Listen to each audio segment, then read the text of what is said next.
The Islamists in Britain are now openly and publicly on our streets rallying to rise up against this country in favour of an Islamic State of England.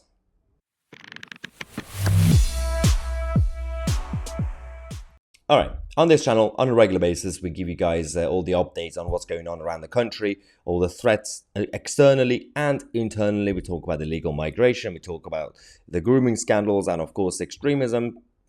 All that's been going on for years. There's nothing new about this. The issue we have is that in the name of multiculturalism and diversity, the establishment completely turned a blind eye, at best, turned a blind eye under threat, that is ultra-Islamism. So now they feel brave enough to go and stand on our streets. This is Birmingham. We're going to show you a video from Birmingham.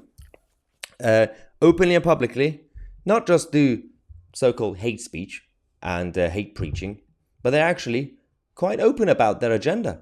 They want to bring down the country. They want to bring down the British state and government. And ideally, they want their own Islamic utopia.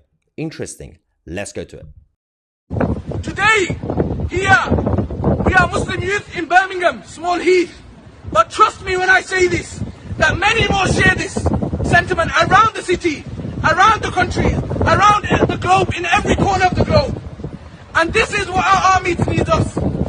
Army. It is Islamic army. Brilliant. Raise your voices and use your channels to get the message across to them.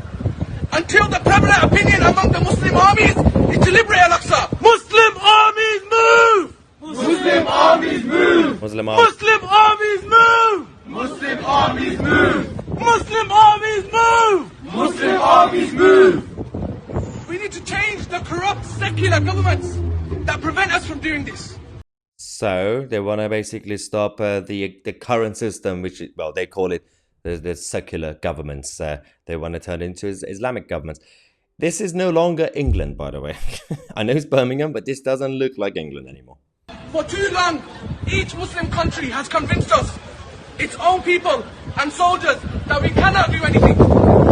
We are powerless, and that the only good we can do is if the West is on our side.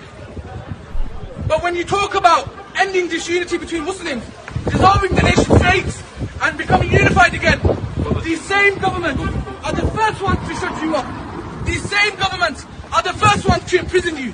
These same governments are the first ones to call you extremists and to stop you by any means. You are an extremist. The Ummah's armies in Pakistan, Saudi Arabia, Turkey, Egypt eclipsed the Zionist army by 1.73 million. Praise these traitors and we are with you. You are not alone.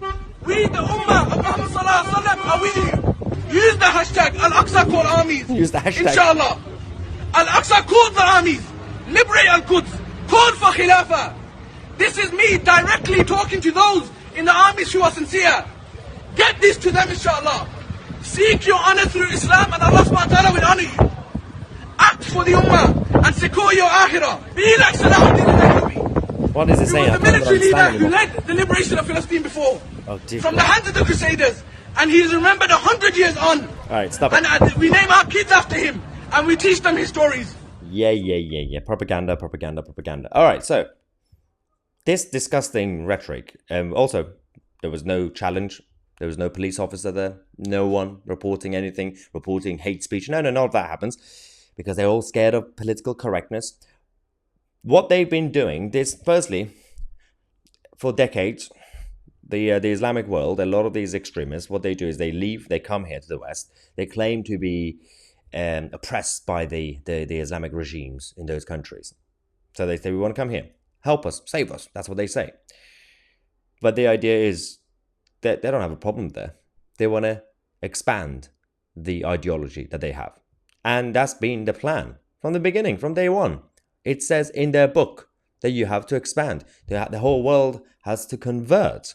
The whole world has to convert, which means that they come to the West to change the system, slowly but surely, okay? The problem with that is that if they truly believe that they are Muslims, right?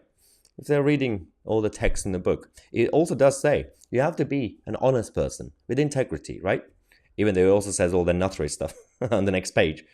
So they are lying to come to the West. It's because it's part of jihad. You can lie if you're doing it for the cause, the greater good.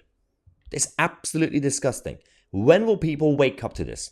All these liberal and metropolitan idiots who think that, well, these are just the victims. They're the underdogs who had to leave those places. They are so nuttery that they got kicked out of those countries. Are you kidding me? So they are against their own establishments. They're against our establishments. They simply want to completely turn it into an Islamist utopia, which is not really a utopia. And we're just sitting here discussing gender-neutral toilets. Are you kidding me with that? We got bigger problems on our hands. Anyway, let me know your thoughts in the comment section. I'm Mahyar Tousi, and we are the media.